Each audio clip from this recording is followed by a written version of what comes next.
And beyond stardom this time, 5 household names who do far more than collect fat paychecks.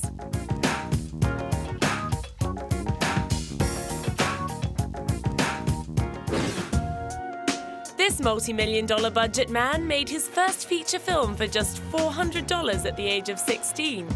6 years later, Steven Spielberg became the youngest director ever to be signed to a long-term contract with a major Hollywood studio. Social responsibility as a filmmaker was clearly not high on his list of priorities when he chose to ruin beach holidays for generations to come with his 1975 shark shocker, Jaws.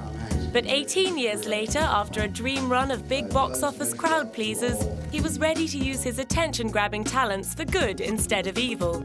Schindler's List earned Steven his first Best Director Oscar and changed his whole approach to making movies. So, involved in filmmaking all my life that I never really had a cause, so to speak, that I could believe in and support and, devote so much of my life to. And when this came along, that's when I say it changed my life. I found my soul. He was so transformed by Schindler's List that he used the box office profits to set up the Shoah Foundation, a not-for-profit organization dedicated to filming and archiving the testimonies of Holocaust survivors. It's an exact science of translation, of trying to represent word for word and emotion for emotion what these survivors have spoken to our videographers about and our interviewers about. The process of making the film made him realize the importance of empowering survivors and remembering their stories. Wait a minute, why can't we go all around the world and find everybody willing to talk to us to acquit themselves and history of what happened to them? Let them transition from victims to educators. Since truly plugging into his Hebrew heritage, Steven has been on a mission to raise awareness of events in recent history that have rocked the Jewish culture to the core. In 2005, he gamely grasped the hot potato of the Israeli-Palestinian conflict. Munich took on the task of dramatizing the Israeli government's response to the massacre of 9 of its athletes in the 1976 Munich Olympics. In doing so, he not only risked inflaming the anger of Palestinian militants, he also drew criticism from Israeli groups for morally equating the terrorists with the men sent to assassinate them. But Steven was resolute in his determination to spark debate. I think this film is relevant for today, and this movie is not an argument for non-response. And on the contrary, what this movie is showing is that a response that may be the right response is still one that confronts you with some very difficult issues. And when we have to respond to terror today, what's relevant is the need to go through a careful process, not to paralyze ourselves, not to prevent us from acting, but to try and ensure that the results that we produce are the ones that we really intend. So what I'm doing with this movie is highlighting some of the dilemmas and highlighting some of the issues that need to be discussed. I'm not trying to answer them, but the movie, in a sense, apart from being a human drama which explores what these guys went through, will hopefully stir that discussion. In 2006, he produced a documentary about the Nazi massacre of thousands of Jews at the Babi Yar ravine in Ukraine to mark the 65th anniversary of the tragedy. I really have no good excuse for why this is my first visit. All of my grandparents came from here, as you probably know. They came from the Ukraine, and on my mother's side and my father's side. And I was brought up in a home where grandparents only spoke Russian and Yiddish. And he used the example of the Babi Yar massacre to remind people of the tendency of history to repeat itself and of our responsibility to speak out. People allow this to happen. They allow this to happen by not asking enough questions, by being afraid to speak, by being afraid to be punished if they really speak their hearts and their minds. And it's happened before. It happened in the 20th century with the Holocaust. It happened in the early 20th century with the Armenian debacle. It happened in Rwanda. It happened in Sarajevo. It happens.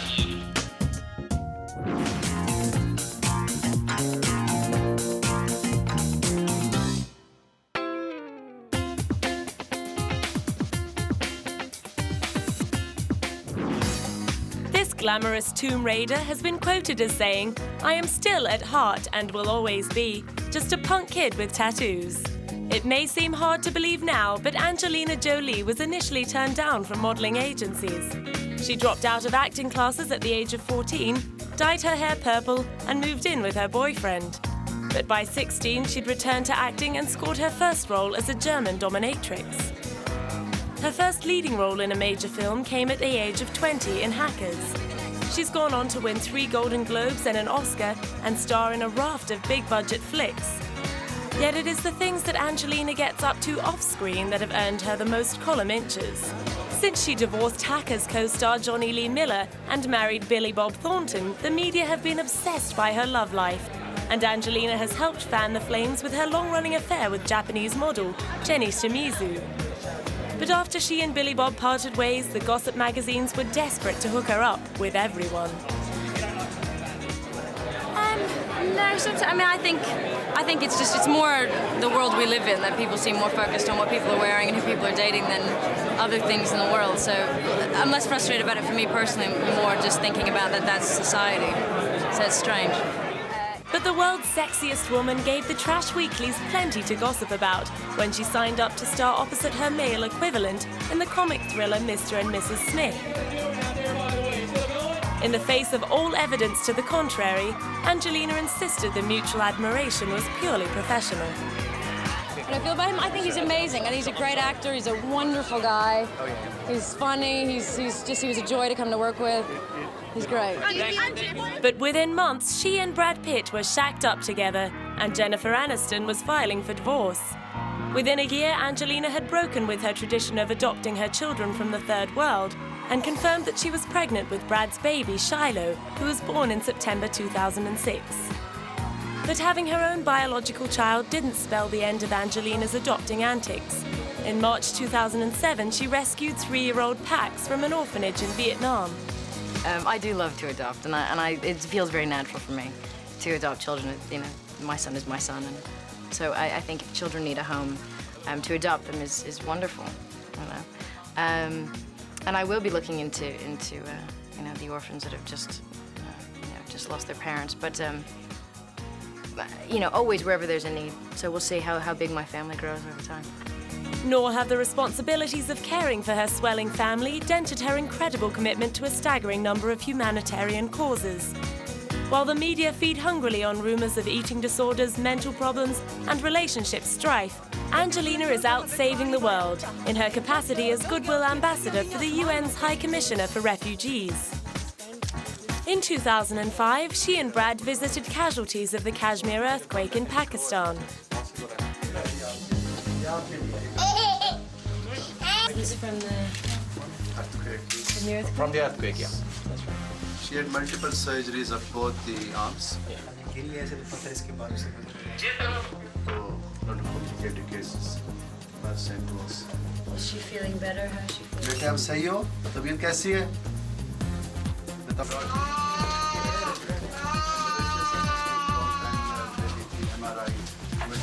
The terrain in this area, because I know in different parts of the world you can do something. Not long after, she and Brad were off to Haiti to visit a school and detention center in Port-au-Prince.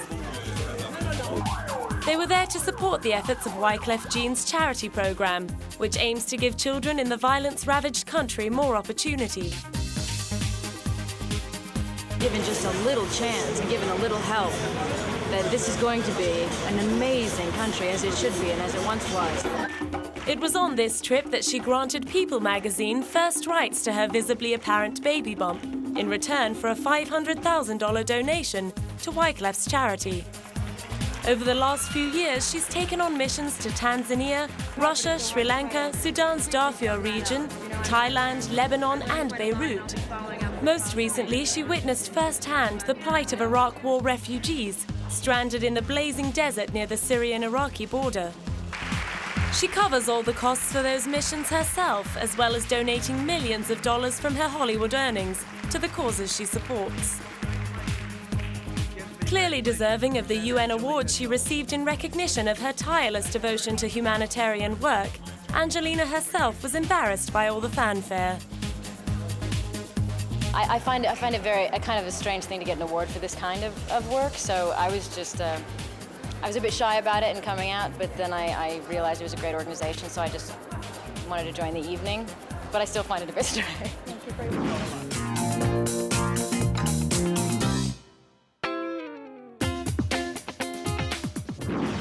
This usual suspect started his career performing stand-up comedy in bowling alley talent contests. He went on to get a solid grounding in live theatre and musicals before graduating to the big screen and becoming a household name by playing back-to-back killers in 1995's Seven and The Usual Suspects. He consolidated his A-list status with a Best Actor Oscar for his portrayal of the middle-aged resistant Lester Burnham in American Beauty in 1999. Since then, Kevin has proved himself equally reluctant to lay back and revel in his superstar status. In 2004, instead of sunning himself on a tropical island sifting through scripts, he was slaving away to bring his lifelong dream project to fruition, co-writing, producing, and starring in the Bobby Darin biopic, Beyond the Sea. He even ended up directing the film.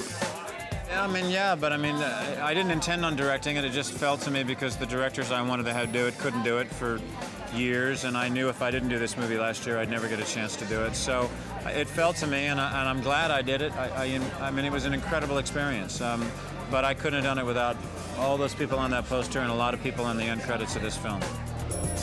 Driven by his great admiration for the big band star who died in 1973, reintroducing Bobby Darin to the world was a labor of love.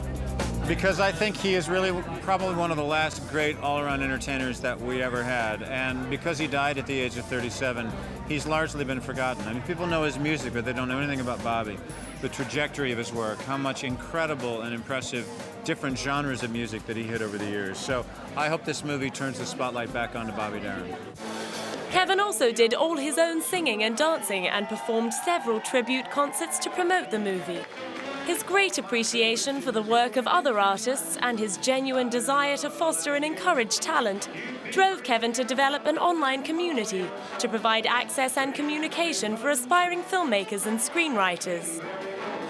In 2002, he co-founded TriggerStreet.com with producer Dana Brunetti, which provides a platform for writers to showcase their work to a worldwide audience in order to receive constructive feedback and exposure.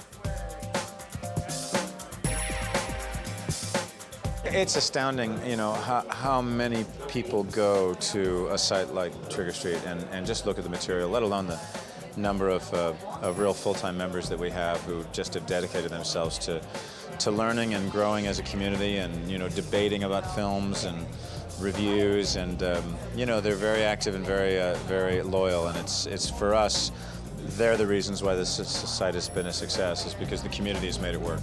But Trigger Street is just one aspect of Kevin's contribution to the arts.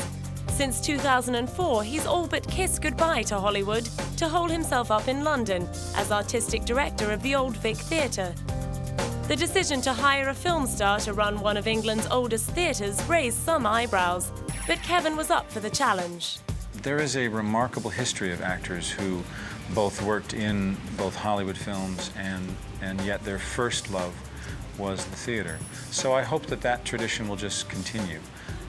I think that it will take a while for us to determine what exactly we are, what void, if there is one out there, that we will fill. His early days in London were marred when he hit the headlines after claiming he'd been mugged while walking his dog in the park at 4 a.m. He later changed his story, saying he'd been conned into lending a phone to a man who then stole it. The story fueled speculation about the confirmed bachelor's sexuality. However, Kevin neatly sidestepped the media's questions and has gone on to make himself very much at home at the Old Vic. In fact, on one of his rare returns to Hollywood to play Lex Luthor in Superman Returns, he couldn't wait to get back.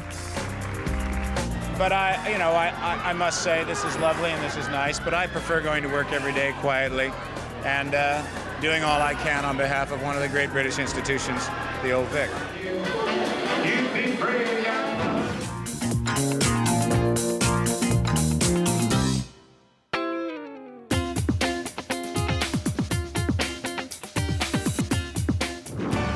At the age of 11, this actress and singer once faked appendicitis out of boredom.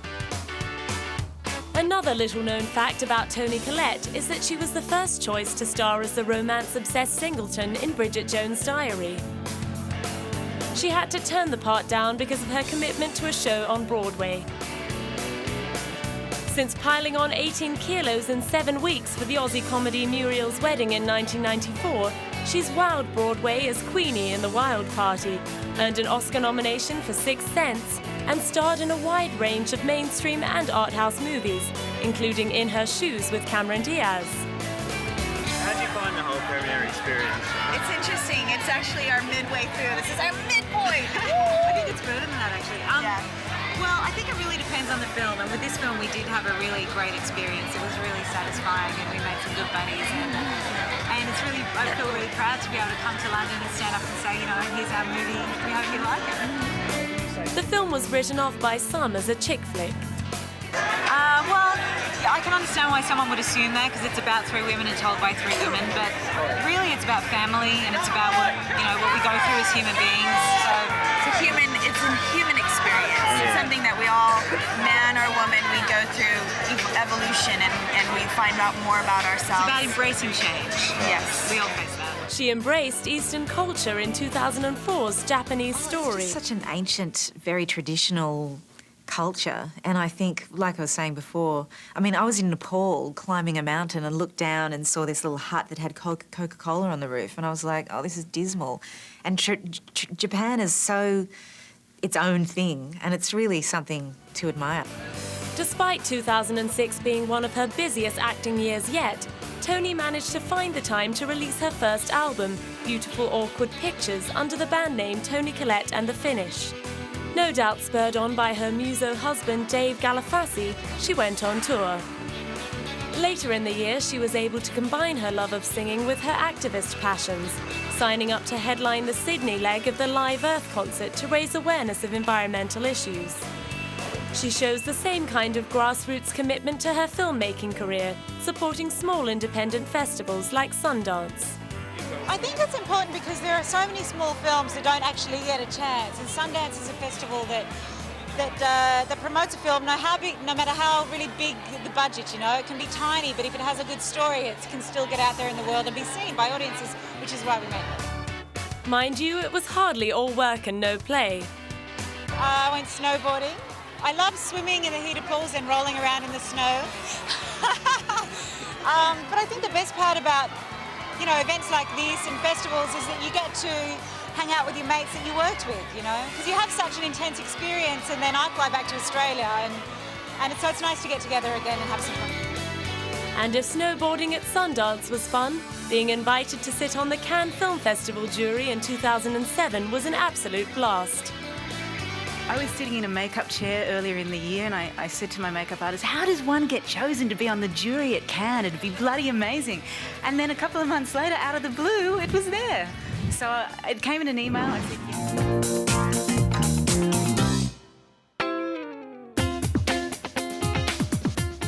I shall have to think about it. I'll do it. I'll do it! This night rider has admitted that he preferred the company of his hotel minibar over the attractions of bikini-clad women during the filming of Baywatch. But then David Hasselhoff's long-running love affair with the bottle is no state secret, especially after a leaked home video of him rolling around on the floor in an attempt to find his mouth with a hamburger. Months before that, he'd been in the news after inexplicably hitting his head on a chandelier in a London bathroom and severing a tendon in his arm. Days later, with his arm still bandaged, he was banned from boarding a flight because a flight attendant made an educated guess that he'd been drinking.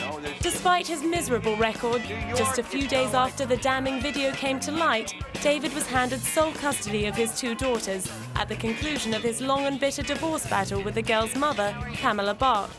The miraculous outcome had some radio shock jocks wondering just how bad a mother that would have had to make Pamela. And a gloating Hoff took the opportunity to hit back at the press. Hey, David. Nice day to be at the beach, huh?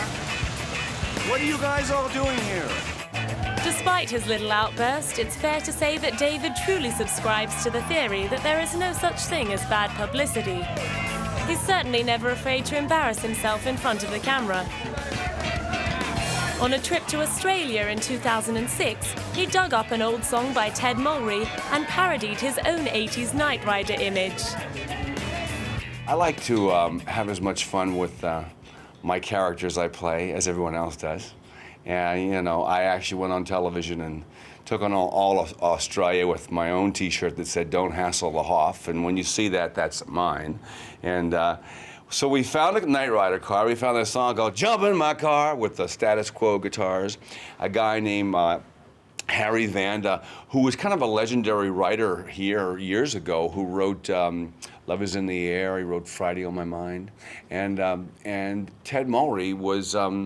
He was a bit of a legend, too, who wrote the song. He passed away of cancer, but they also said he would have a great sense of humor and he would have loved it. So we went and we found an alley, got 3 girls, and a Knight Rider car, shot this thing in literally 4 hours, and it's been downloaded over 4,200,000 times.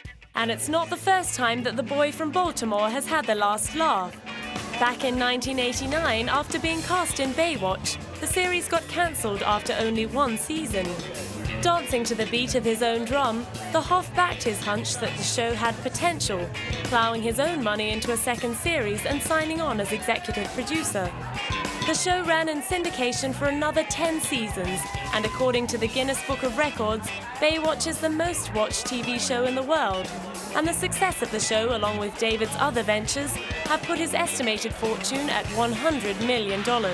And while his home country may write his music off as a joke, he's enjoyed amazing success as a singer in Europe since 1989, when his hit "Looking for Freedom" became something of an anthem in Eastern European communist regimes. Esteemed writer and director Mel Brooks certainly appreciated his charms when casting for the Las Vegas version of his hit musical, The Producers. Because we have been blessed with somebody who has the prerequisites to be a star. The guy is tall, the guy is handsome, and is perfect for Roger Dupree because he has the best legs in Hollywood. This guy is, I'm talking about David. I won't bring him out. David Hasselhoff has looks, brains, and talent. And these 3 things can make you a star. And as usual, the Hoff, who shamelessly markets his own "Don't Hassle the Hoff" t-shirts from his website, was game for a laugh. We didn't think you wanted to wear a dress. And I said, you know, it's a funny role. I said, if it's Mel Brooks and he wants me to play it, I'll do it. He also signed up to take the mickey out of himself in the SpongeBob SquarePants movie and John Waters' 2004 film A Dirty Shame, which required him to defecate in an airplane washroom. In 2006, it must have been a relief to be cast in a film as someone other than himself. In Click, he got to play Adam Sandler's despicable boss. Proving that he's so much smarter than he looks, the Hoff saved himself so much hassle at the premiere. Oh, I was signing him in the car on the way over because I know there's so many fans that come in and, you know, all they want to do is take away a souvenir. So I think ahead and then everyone walks away happy. In fact,